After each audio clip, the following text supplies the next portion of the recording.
पूरी दुनिया में वर्ल्ड हाइपरटेंशन डे मनाया जाता है। इस दिन को इसलिए मनाया जाता है कि हम पूरी दुनिया को इस साइलेंट किलर के बारे में जागरूक करें। हाइपरटेंशन मतलब उप रक्तचाप की बीमारी होती है जो उम्र के साथ साथ बढ़ती रहती है और हमारे हर एक शरीर के अंग को अफेक्ट करती है। लोग अंधे भी हो जाते हैं, लोगों को हार्ट अटैक आ जाते हैं, अधरंग हो जाते हैं और शरीर काला पड़ जाता है और तरह तरह के मेटाबॉलिक बीमारियां शुरू हो जाती हैं, शुगर, बीपी, ये सब की बीमारियां हैं। तो इस दिन हम इस पर टाइम लगाते हैं कि लोगों को जागरूक करें। इस बीमारी को हम यहाँ पे आज गवर्नमेंट स्कूल में आए हैं बच्चों के साथ इस बारे में चर्चा करने के, उनके कंसर्न सुनने के, उनको मोटिवेट करने के। आजकल देखा गया है कि स्ट्रेस काफ़ी कॉमन रीज़न है बच्चों में ब्लड प्रेशर बढ़ने का या कम होने का। तो उनको टिप्स दिए हैं आज, उनको प्रेशर का थोड़ा सा रिलीज करना सिखाया है, कैसे कम करना है। हमने तो आज जैसे कि अभी रिजल्ट आया है तो बच्चे काफ़ी स्ट्रेस में चले जाते हैं, जैसे उनके लिए क्या कहना चाहेंगे?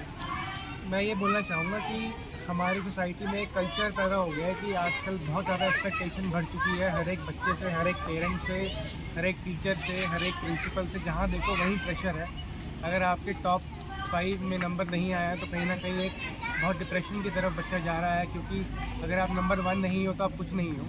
तो मैं ये मैसेज कहना चाहूँगा कि बच्चों, जो ये एग्ज़ाम होते हैं आप अपना बेस्ट ट्राई करो, बट कोई भी एग्ज़ाम आपकी ज़िंदगी से ऊपर नहीं होता। कोई भी एग्ज़ाम आपकी ऐसी छवि नहीं बनाता कि भाई आप ऐसा सोच लो कि आपके नंबर 2 कम आ गए तो आप लाइफ में कुछ नहीं कर पाओगे। सर आपके पास तरह तरह की टेक्निक्स होती हैं, उनको यूज़ करो, अपना लाइफ को संभालो। सर कई लोग कुछ चीज़ों को लेकर डिप्रेशन में चले जाते हैं या किसी से शेयर नहीं करते, उनको क्या कहना चाहेंगे? उनको ये बोलना चाहूँगा कि अगर आपको डिप्रेशन फील हो रही है, कोई ऐसा आपको ऐसा फील करा रहा है कि आप में कोई कमी है, तो उनको ये बोला जाता है कि अपनी बात को साझा करो, शेयर करो। क्योंकि जो आपको डिप्रेशन बोल रही है कि आपके अंदर कोई कमी है, कमज़ोरी है, वो गलत कह रही है। आपको अगर ऐसा लग रहा है कि आपकी पढ़ाई में कमी है तो पढ़ाई करो। अगर आपको लग रहा है पढ़ाई करने के बावजूद नंबर कम आ रहे हैं तो उसके बारे में आप अपने टीचर से, अपने प्रिंसिपल से, अपने स्टूडेंट, अपने बाकी जो स्टूडेंट्स हैं उनसे डिस्कस करो कि भाई मेरी पढ़ाई में क्या कमी है, क्यों नहीं नंबर कम आ रहे हैं। अगर फिर भी कम आ रहे हैं तो और हम काउंसलिंग करके उसमें देखेंगे कि क्या कर सकते हैं हम। सर कारण क्या है हाइपरटेंशन? हाइपरटेंशन देखो मोस्ट कॉमनली जो बच्चों में हम देखी जा रही है वो सेडेंटरी लाइफस्टाइल। आजकल बच्चे मोबाइलों में और फ़ोनों में इतना घुस गए हैं और फिजिकल एक्टिविटी धीरे धीरे कम होती जा रही है, मोटापा बढ़ता जा रहा है। तो लैक ऑफ एक्सरसाइज और फास्ट फूड का प्रयोग ज़्यादा हो रहा है और सोशल मीडिया यूज़ ज़्यादा हो रहा है, जिसकी वजह से स्ट्रेस ज़्यादा बढ़ रहा है। स्ट्रेस ज़्यादा हो रहा है तो स्ट्रेस हार्मोन ज़्यादा निकल रहा है, उसकी वजह से ब्लड प्रेशर भी बढ़ रहा है। सर एक नशा देखा जाता है, नशे की वजह से स्ट्रेस आता है, स्ट्रेस की वजह से नशा आता है? सर ये वही बात है, चिकन और एग सिचुएशन है ना, कि भाई जो चीज़ें ये हो रही हैं तो उससे पहले क्या आया। देखा ये गया है कि जिसको स्ट्रेस ज़्यादा हो रहा है वो नशे की तरफ ज़्यादा जाता है जी। और जो इंसान नशा गलती से भी अगर शौकिया भी शुरू करता है उसको धीरे धीरे उसकी आदत पड़ जाती है और उसको स्ट्रेस होने लगता है। तो उपाय क्या है सर इसके कम करने के? इसका उपाय ये है कि भाई जो नशे की तरफ नहीं पड़ा है अभी तक वो थोड़ा पीयर प्रेशर को समझे। कोई भी इंसान आपको गलत करने को बोलता है उसको आप सर उठा के मना करो और उसको बोलो कि तू भी अपनी हेल्प ले। नशा बुरी चीज़ होती है। आपको सोसाइटी में फ़िट होने के लिए कोई गलत चीज़ करने की ज़रूरत नहीं है। अगर आप गलती से इस रास्ते पे निकल भी गए हो तो आप हेल्प लो। आपके टीचर्स हैं, काउंसलर्स हैं, आपकी जो काउंसलिंग करके आपकी प्रॉब्लम को समझ के, आपकी पेरेंट्स की भी काउंसलिंग करके आपको ट्रीटमेंट देंगे, आपको ठीक करेंगे और बहुत सारी हेल्प आपके लिए अवेलेबल है। एक सरकार ने नया इनिशिएटिव शुरू किया है, इसमें टेली मानस करके बोला जाता है। इसमें हेल्पलाइन नंबर है, 24 आवर हेल्पलाइन नंबर, जिसमें कोई भी एग्ज़ाम का स्ट्रेस है, कोई भी मानसिक परेशानी है, कोई ग्रीफ हो रहा है, कोई चला गया है, कोई नशे की प्रॉब्लम हो रही है, बेहिचक आपको एनोनिमसली फ़ोन कर सकते हो। 14416 नंबर है, पूरे हरियाणा में, पूरे इंडिया में इसको शुरू किया गया है 2022 में। और इसका यही रोल है कि भाई जिसके पास कोई डॉक्टर नहीं है, जिसके पास कोई बात करने के लिए नहीं है, वो इस नंबर पे फ़ोन कर सकता है, मदद मांग सकता है, सलाह ले सकता है और ये आपकी पूरी हेल्प करेंगे। लड़कियां लड़कों से ज़्यादा आगे जा रहे हैं। आज इधर पार्टिसिपेशन में भी यही देख रहा था, लड़कियां इंटरेक्ट कर रहा था, बॉयज वैसे चुपचाप बैठा हुआ था। अब बॉयज ऐसे नहीं होना चाहिए। कभी भी मौका मिले स्टेज में आके बात करने की हो, कभी भी कोई ऐसे जो सेमिनार चल रहे हो, ऐसे कोई भी प्रोग्राम चल रहे हो, इंटरेक्ट करने की अगर अवसर मिले, गलती हो सकते है आप लोग जो बोल रहे हैं, बल्कि गलती हो। अब एक बच्चे चलते चलते कितनी बार गिरने के बाद वो चलने के लिए सीखेगा। कई बार गिरते हैं ना छोटे बच्चों को। आप लोग घर में छोटे छोटे बच्चे हैं, आप लोगों ने देखा होगा, एक छोटे बच्चे चलना जो शुरू किया करेगा, काफी बार गिरते हैं, फिर उठते हैं, फिर चलते हैं। अब जो गलती होगा, मैं जो बोलेगा गलती होगा, क्या होगा, ये नहीं सोचना चाहिए। ऐसे कोई भी प्रोग्राम हो, इंटरेक्ट करना चाहिए, वो काफी अच्छा नॉलेज मिल जाएगा आपको। समाज में जाके मेन स्ट्रीम में आना तो ये बहुत जरूरी है। मैं करनाल के अंदर 23 साल पहले सिर्फ 2 बच्चे के साथ एक बाल भवन की शुरुआत किया था। आज करनाल की सभी के सहयोग से और भगवान की कृपा से आज हरियाणा की नंबर 1 बाल भवनों में से एक है। जैसे सर ने कहा, जैसे प्रवासी बच्चों के लिए जो कर रहे हैं, हमारे पास भी करनाल के बच्चे भी है, प्रवासी बच्चे भी है, कुछ पता नहीं है कहाँ के बच्चे। कोई भी बच्चे अगर कहीं भी मिले, सरकार के थ्रू हमारे पास आता है। मैं फॉर एग्जाम्पल ये बच्चों को पढ़ा रहा था, मैं फॉर एग्जाम्पल एक बच्चे को बताना चाहता हूँ। 11 साल की उम्र में एक बच्चे बसड्डे से मुझे मिला, उसको लेकर के आया, पढ़ने की बड़ी इच्छा दिखाया, पर कभी स्कूल में नहीं गया। हमने प्री नर्सरी से इसको पढ़ाना शुरू किया। आज गाजियाबाद के अंदर है एक बहुत बड़ा इंग्लिश मीडियम स्कूल में एक लेक्चरर लगा हुआ है, इंग्लिश के लेक्चरर लगा हुआ है। ऐसे कई बच्चे पिछले 23 साल के अंदर 300-400 बच्चे अच्छे जगह जॉब लग चुका है, एब्रॉड तक जा चुका है, और कई लड़कियों की शादी करवा के हमने भेजा।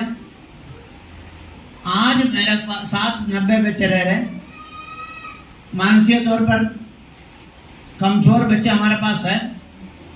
लड़कियां काफ़ी टाइम तक कभी डिप्रेशन में पड़ जाता है, स्ट्रेस में पड़ जाता है। डॉक्टर मनन जी के पास हम ले जाने की तैयार है, महीने 2 महीने के अंदर वो नॉर्मल हो जाता है। डॉक्टर मनन जी से आज फेस टू फेस मैंने आज मिला है, क्योंकि हमारा स्टाफ जानते हैं उनको पास हफ्ते में एक आधा बच्चों को लेके जाता है। डॉक्टर साहब बहुत अच्छा एक्सपर्ट डॉक्टर है इस बात में। कोई भी बच्चे, आप लोग मेरे पेरेंट्स बैठा है, टीचर्स बैठा है, बच्चे बैठा है, किसी को किसी बात में ज़्यादा टेंशन हो, अपने आप कंट्रोल नहीं कर पा रहे या पेरेंट्स कंट्रोल नहीं कर पा रहे, तो डॉक्टर साहब से कंसल्ट करवा दीजिए। डॉक्टर साहब के वहाँ जो सरकार की ओर से साइकोलॉजिकल क्लिनिकल काउंसलर्स हैं, वो हमारे पास भी लगातार आते रहते हैं। स्कूल में भी आएंगे, बच्चे के पास भी जहाँ भी जरूरत है उधर बुलाएगा, या बच्चों की जरूरत में आई थिंक मेरे ख्याल से वहाँ भी जाके करवाते होगा। बच्चों मन में ट्रस्ट रखना नहीं है बिल्कुल किसी बात में। हमारा 10th में कल 4-5 बच्चे 10th का बच्चों, ये 2 मिनट और बच्चों। समाज के लिए आप लोग बहुत अच्छा कार्य कर रहे हैं। आजकल किसी के पास इतना समय नहीं है कि वो दूसरों को समय दे सके। सबसे बड़ी समस्या इस देश में समय की है, लेकिन आप लोग जो काम कर रहे हैं उससे बढ़कर और कुछ भी नहीं है। इससे और लोगों को भी प्रेरणा मिलती है, सीखने का अवसर मिलता है, समाज को एक नई दिशा मिलती है। तो समय पहले ही काफ़ी हो चुका है। मैं इन सभी लोगों का जो समाज के लिए लोग कर रहे हैं उसके लिए भी आभार व्यक्त करता हूं, और आज इन्होंने विद्यालय में आकर हमारे बच्चों को जो प्रेरणा दी, जो ज्ञान दिया, उसके लिए भी बहुत बहुत आभार व्यक्त करता हूं। Lots of thanks from me and keep the spirit up. और उससे पहले हमें ये भी जानने की जरूरत है कि नॉर्मल बीपी कितना होना चाहिए ना। हाइपरटेंशन तो हम बाद में देखेंगे, पहले नॉर्मल तो पता हो ना कितना होता है नॉर्मल बीपी। 120/80। जो हमारा सिस्टोलिक बीपी है, जो मेजर करते हैं हम ऊपर वाला है वो सिस्टोलिक, उसको क्या बोलेंगे 120, ठीक है ना। और जो नीचे वाला होगा डायस्टोलिक, उसको क्या बोलेंगे 80, ठीक है 120/80। लेकिन क्या 120 से ऊपर होते ही हाइपरटेंशन हो जाती है? नहीं, 140 हमारी जो रेंज है वो नॉर्मल रेंज कितनी है सिस्टोलिक बीपी की 140 से जब अब हो जाएगा तब हम उसको क्या कहेंगे हाइपरटेंशन। और डायस्टोलिक बीपी जब हमारा 90 से अब वो 100 जाता है तब उसको क्या बोलेंगे डायस्टोलिक हाइपरटेंशन। ठीक है ना। हाइपरटेंशन होती है एक हाइपोटेंशन। हाइपोटेंशन में क्या होगा लो बीपी कितना लो हो जाता है हमारा जब हमारा बीपी सिस्टोलिक बीपी है वो 110 से भी बिलो जाना स्टार्ट हो जाए। ठीक है ना। जैसे गर्ल्स में 110 100 नॉर्मल रहता है। ठीक है ना। और डायस्टोलिक कितना 70। ठीक है ना। जब 70 हो जाता है 70 से बिलो चला जाता है उसको क्या बोलेंगे डायस्टोलिक हाइपोटेंशन। ठीक है। ये क्या थे 3 टर्म थी हमारी हाइपरटेंशन नॉर्मल बीपी जो होता है और हाइपोटेंशन। ठीक है। नॉर्मली कब होता है हमारा बीपी ज़्यादा स्ट्रेस सभी कहते हैं स्ट्रेस। और भी कुछ रीज़न होगा डाइट जो हमारी होती है हेल्दी डाइट नहीं करते हैं ना। कभी भी रात को 12 बजे आप मैगी बना के खा रहे हो सोल्ट ज़्यादा खा रहे हो बच्चों वैसे भी कच्चा नमक भी खाते रहते हो ना जो हमारे इंटेस्टाइन के लिए बिल्कुल भी हेल्दी नहीं होता। खाते हो कच्चा नमक खाते हो सैलेड पे डाल के खाते हो ठीक है ना। वो भी कहीं ना कहीं कुछ असहज घटना और हमारे जीवन में घट जाती है तो कई मनुष्यों के ऊपर कोई फर्क नहीं पड़ता लेकिन कई मनुष्य जल्दी ही उससे प्रभावित हो जाते हैं और अपना संतुलन खो बैठते हैं। तो ऐसा क्यों होता है? देखो वो लोग भी हमारे बीच में हैं जो टेंशन नहीं लेते और वो लोग भी हमारे बीच में हैं जो टेंशन लेते हैं। लेकिन ये शक्ति कहां से आती है कि हम टेंशन ना लें? प्यारे बच्चों ये हमारे अंदर से ही आती है। हमारे अंदर बहुत सामर्थ्य है बहुत कुछ सहन करने की सामर्थ्य भी है और बहुत कुछ जब हमारे विपरीत हो रहा है उसको सीधा करने की क्षमता भी है। लेकिन उसके लिए धैर्य का होना जरूरी है। हम एकदम किसी भी विपरीत परिस्थिति में अपने दिमाग पर अगर बोझ ना डालें तो ऐसा संभव हो सकता है। ये ताकत हमारे अंदर होती है और वो ताकत हमें नित्य योगाभ्यास करने से मेडिटेशन करने से नियमित सैर करने से समाज के लिए अच्छा काम करने से ये ताकत हमें मिलती है।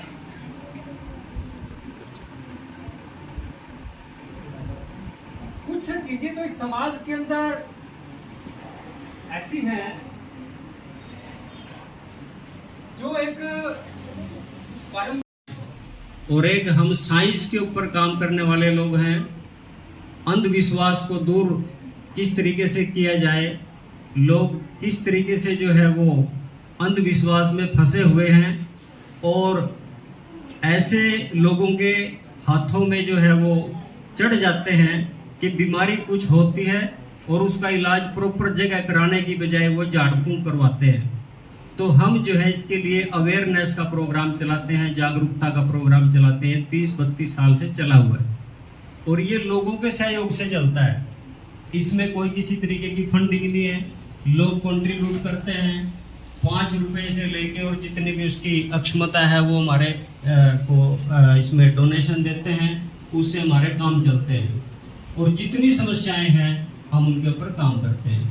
बैनर के ऊपर आज आप देख रहे हैं कि आज एक विशेष दिन है जो पूरी दुनिया में इसके ऊपर बातचीत हो रही है, हाइपरटेंशन। और ये टेंशन, ये हाइपरटेंशन कई बार समाज देता है, कई बार हम जो है उसका लोड ले लेते हैं। जयप्रकाश शास्त्री जी भी इसके ऊपर बातचीत रखेंगे। वैसे सिविल हॉस्पिटल से एक डॉक्टर ने आना था, वो कोर्ट में किसी काम से बिजी है, आज उनकी तारीख है, तो शास्त्री जी इसके ऊपर बातचीत रखेंगे कि कम नंबर आना कोई इस तरीके की बात नहीं है कि वो बच्चा जो है वो बहुत पिछड़ गया या उसने कोई समाज का नुकसान कर दिया, क्योंकि उसने अपना सिलेबस पूरा किया है। और बहुत सारी जगह जो बहुत हादसे भी हो जाते हैं कि उसको एक्सपोज किया जाता है समाज में, भी कम नंबर आए और वो सुसाइड तक पहुंच जाते हैं, आत्महत्या कर लेते हैं। तो आज हम जो है इसके ऊपर बात करने के लिए बैठे हैं। और दूसरी बात, ये जो आप बच्चे देख रहे हैं ये प्रवासी बच्चे हैं, बाहर से शिफ्ट होके आए हैं, कोई बिहार से है, इधर यूपी से हैं, बंगाल से हैं। इनको हम बिल्कुल फ्री में पढ़ाते हैं। आइए सर, ये हमारे बीच में, जिसकी वजह से आप स्ट्रेस में ज़्यादा रहते हो।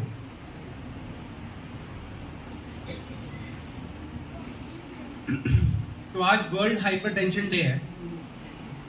हाइपरटेंशन मतलब हमारा किसी कारण से ब्लड प्रेशर बहुत ज़्यादा हो रहा है और वो हमारी बॉडी को नुकसान पहुंचा रहा है। एक नॉर्मल इंसान का ब्लड प्रेशर कितना होना चाहिए? 120/80। और हाइपरटेंशन कब बोलते हैं? 140/90 से अबव, 140/100 से अबव। तो वो किस कारण से 120/80 से ऊपर होके 140/80 पे चला जाता है, 140/100 पे चला जाता है? जो हमने बात की स्ट्रेस की, वो एक सबसे बड़ा कारण है ब्लड प्रेशर बढ़ने का। स्ट्रेस के कारण काफी लोगों का ब्लड प्रेशर बढ़ता है और कुछ लोगों का ब्लड प्रेशर काफी कम हो जाता है, उनको चक्कर आते हैं। तो कैसे पता लगता है कि हमारा ब्लड प्रेशर बढ़ रहा है? अगर आपके पास मशीन नहीं है, ब्लड प्रेशर बढ़ने के क्या क्या लक्षण होते हैं? गुस्सा होना बहुत ज्यादा, और सर में दर्द होना, हार्ट बीट तेज होना या महसूस होना बहुत ज्यादा, देखने में दिक्कत होना, धुंधला दिखना, स्वेटिंग होना, घबराहट होना, छाती में एक प्रेशर फील करना, हाथ पैर सुन्न हो जाना, चक्कर आना। और यही चीज काफी टाइम तक चलती रहे तो आप ब्लाइंड भी हो सकते हो, आपके ऑर्गन्स फेल हो सकते हैं, किडनी डैमेज हो सकता है, हार्ट का साइज बड़ा हो सकता है और पंपिंग कम हो सकती है।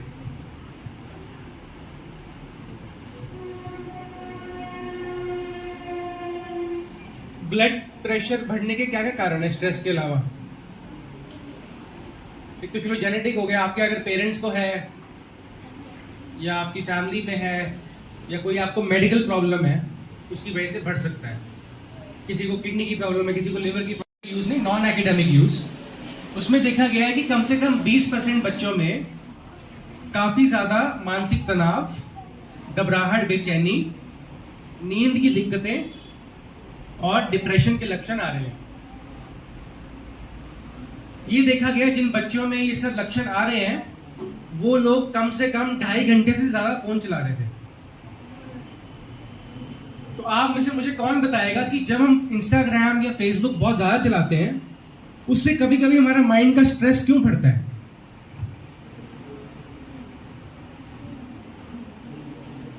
स्टडीज ये कह रही हैं, तो हमारे पास एविडेंस तो है। जब हम इंस्टाग्राम चलाते हैं तो हम करते क्या है? उसमें रील्स देखते हैं ना, लोगों को फॉलो करते हैं, लाइक करते हैं, सब्सक्राइब करते हैं, शेयर करते हैं, राइट? यूट्यूब में भी ये सब करते हैं।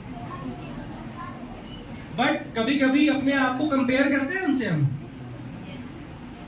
जिसकी रील को लाइक और शेयर कर रहे हैं हम, उनको देख के लगता है कभी कभी हम तो कुछ भी नहीं है, उसके तो 500 फॉलोवर्स हैं, मेरे कितने फॉलोवर्स हैं? मैंने तो आज तक अपनी फोटो भी नहीं डाली और ये तो वीडियो बना के डाल रहे हैं। यहाँ पे कभी अपनी रील बनाई है किसी ने? गुड। कैसा लगता है? कॉन्फिडेंस बढ़ता है ना रील बना के? कभी कोई कॉम्प्लीमेंट मिला आपको अपनी रील से?